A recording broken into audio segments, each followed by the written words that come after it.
Okay. Hey, this is Max West. I'm going to be doing this video 10 tips that may save your life one day. Okay. Looks pretty cool, so I'm going to do it.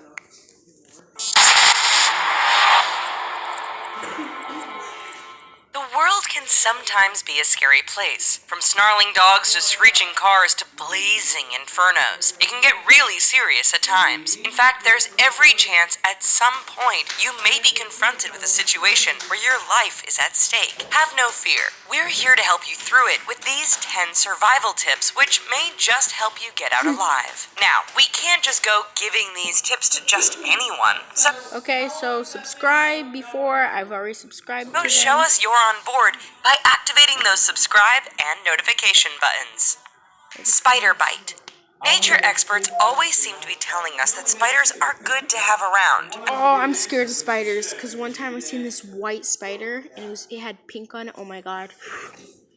Later, I found out in a book that was pretty poisonous spider. After all, they eat those pesky flies and do their part to keep mosquitoes under control. Yet in the world of the arachnid, there are a handful of spiders that are actually pretty dangerous to humans. Sure, they don't go out of their way to attack us like Hollywood would have you believe, but they can be a real threat. From the brown recluse to the black widow, these little guys deliver some potent bites. So, what should you do if you're ever bitten? For the most part, there's a pretty good chance you may not even know you've been bitten until you start experiencing pain and redness at the site of the bite. Serious symptoms usually start to show up around 15 minutes after a bite, so use this time to seek out medical attention. If you can, experts say to wash the bite and apply ice. In fact, staying calm and applying ice can ease pain and slow the effects of the venom. Ultimately, be sure to head to a hospital as soon as you possibly can. Most spider bites aren't fatal for healthy adults, but treatments using drugs and anti-venom can ensure there'll be no lasting problems. A car crash. Statistically speaking, out of all the life-threatening events mentioned in this video, a car crash is one of the more likely to occur. Of course, by paying attention, obeying the laws, driving sensibly, and even taking a driving course, you can lessen any chance of a crash. Even with all of this, you can't influence the weather or what other drivers on the road are doing. Should you get in a crash, experts agree that you should have your seatbelt on and do your best not to tense up right before the impact. While that goes against natural instincts, tensing up and bracing for an impact can actually cause more injury to you and increase your odds of breaking bones. Second, have escape-related equipment handy. This means having quick access to a blade to cut your seatbelt or a window breaker to smash glass. It's one thing to survive a crash, but you could end up being trapped inside thanks to a jammed seatbelt or windows that won't come down. Finally, don't just leap out of your car the moment the accident has subsided. Take a moment to assess the situation because other vehicles could potentially collide with you soon after. Such an assessment can also be used to see flames or smell fumes to warn you of potential dangers. Falling from a plane. People go skydiving every day. Hurtling towards the ground, they generally don't worry too much because they have a parachute. But what if you're falling from a high altitude without a parachute? It has happened, and there are cases of people When I went on my plane from Denver to Florida, I was scared that the plane was going to crash. surviving falls of tens of thousands of feet. We'll be honest, your odds of surviving aren't very good at all, but there are things you can do to add some hope. First, strike the right pose. This means to face the earth, arch your back, and make sure your arms and hands are stretched out and knees and elbows bent. This will give you stability and, more importantly, increase your drag, which will slow you down. With this done, you can actually steer yourself in the air. Look for the best possible terrain to land on. This includes snow, freshly tilled fields, and especially sloping hills. Forests and thick brush can be good, but also increases your chance of getting impaled. Avoid water and rocks and concrete because these are the hardest surfaces to hit. Then, all that's left to do is relax and try to get your body vertical right before impact. Your odds aren't great, but people have survived falls of over 20,000 feet. Elevator fall. Oh my god, no. To give you an idea of how rare being in a free-falling elevator is, bookmakers say you have a far greater chance of spotting Elvis alive. With that out of the way, we're here to give you a few tips to improve your chances of survival should the near impossible happen. There has only been one recorded incident of a person enduring a long-distance elevator fall. In 1945, a woman survived a 75-floor plummet in the Empire State Building. So it can be done. How did she do it? Some people say that you should try and jump the moment the car car hits the bottom. In addition to needing the precise reflexes of a cat, this would only reduce your body's speed a few miles per hour and increase your chances of hitting the ceiling. Another tip some think you should try involves bending your knees to try and absorb the impact. That won't work either, as your legs and spine will snap like a twig. Your best survival technique, should this scenario ever occur, involves lying down flat on your back. It's not a guarantee for survival, and you'll likely suffer quite a few broken bones, but it does seem to be the best option. Fire. Oh my gosh.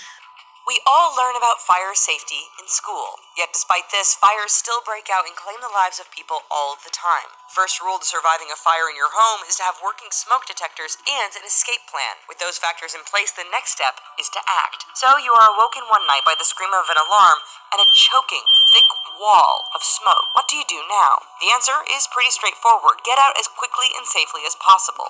To avoid breathing in smoke and toxic fumes, stay as low as possible, and if possible, have a wet cloth to place over your mouth and nose. Feel doors before opening them.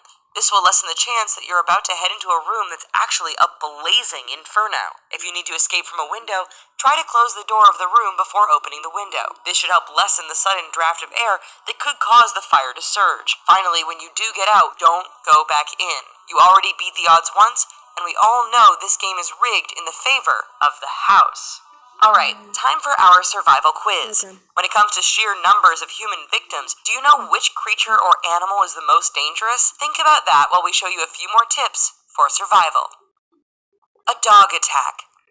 Humans have learned that when you live with dogs, there is also always the chance of a dog attack. Let's say you're walking home one day when a rather angry-looking dog steps out in front of you. What should you do? While every dog attack is different, there are things you can do to increase your chances of walking away. First, as with any animal, never turn your back and run. This will activate the dog's prey instinct. Second, try and avoid eye contact and don't smile. It's the equivalent of giving the dog the middle finger. Finally, back away slowly and make no sudden moves. Of course, should the dog charge, then it's go time. Arm yourself with anything that could be used to hit the dog. If you have a coat, wrap that around your arm as protection for when the dog tries to bite. Experts say that if your arm gets chomped down on, don't pull back. Instead, shove that arm as far down the dog's throat as possible to force them to release. Another useful tactic is to go for the eyes and push those thumbs in until the pooch decides it's too painful to continue the fight.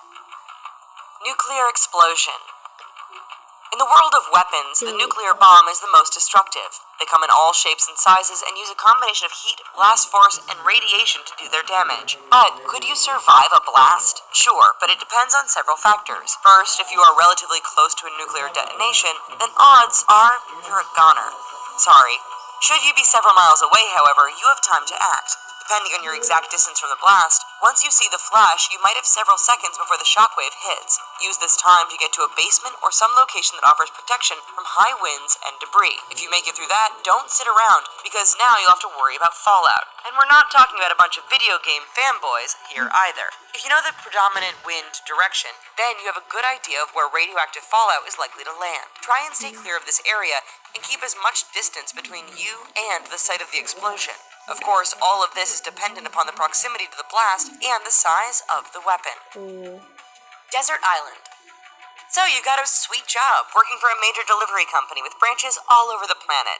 As part of your job, you do a lot of flying. One day, while flying over the Pacific Ocean, your plane goes down and you are the sole survivor. After washing up on a small remote island, what should you do now? Survival is totally possible as long as you follow some basic rules. First, don't panic. We know it's easier said than done, but panicking won't do anything but cause you to make poor choices. So, suck it up, princess. Second, don't take risks and get yourself injured. After all, you're on your own, and if you get hurt, your chances of survival drop dramatically. Next, salvage anything you can, no matter how useless it may seem at first. After all, that Kanye West CD can be used as a mirror to signal help, or can even be broken into sharp shards and used as a cutting tool. With that done, your next priority is to find a source of water, or use some of that salvaged junk to create a solar still to make seawater drinkable. Once you have a source of water, build shelter and think about finding a food source. You and that salvaged volleyball may be here for a while.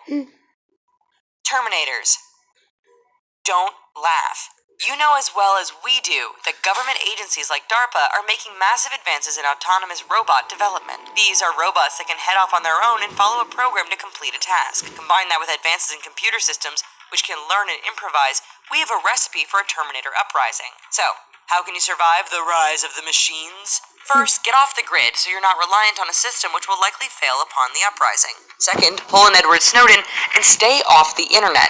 That way our future robot overlords can't track you and troll your latest Facebook post. However, should they track you down, be prepared. This means having some big guns that can fire armor-piercing bullets. If you need help with that, we actually have a video on these guns that you can legally own now in the US. Once armed, try not to draw too much attention to yourself and band together with like-minded humans. If at all possible, we suggest tracking down Arnold Schwarzenegger, Linda Hamilton, or Christian Bale. After all, they have some experience in dealing with murderous robots. Shark Attack. Hollywood has given them a bad rap, and it doesn't help that every now and then a news report comes out telling of an attack on an unsuspecting swimmer or surfer. Of course, we're talking about sharks. For the most part, sharks are harmless, yet like any wild animal, every now and then a human just happens to be... Now, if you see that and you're going fishing, you're a goner. Like, there's no point for you to survive. If you do survive, call me up.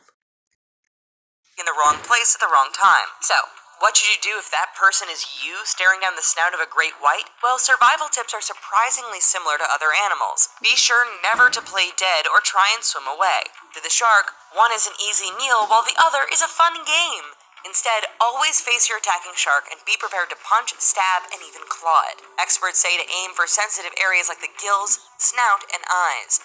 If at all possible, try and be armed in any such encounter. Even the seemingly most useless object can be more effective than going in with just your fists and feet. Of course, if all else fails, unleash your inner Bruce Lee and go mental on the shark. After all, if you can convince it that you're too much trouble, the shark may seek an easier meal elsewhere. So, do you know which creature or animal takes the lives of the most humans every year? Mosquito. The answer, the mosquito. This little pest is said to be responsible for claiming around 725,000 lives a year thanks to the spread of diseases. So be sure to use repellent and get your shots. That concludes the richest survival training camp for today. We hope this broad range of survival skills proves helpful. Although, if we're being honest, we hope you never have to use any of them. If you found that interesting, be sure to check out our other survival-related videos.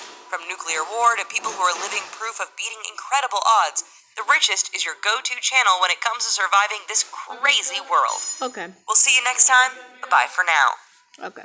So we're gonna... And... Well, that was how you can survive.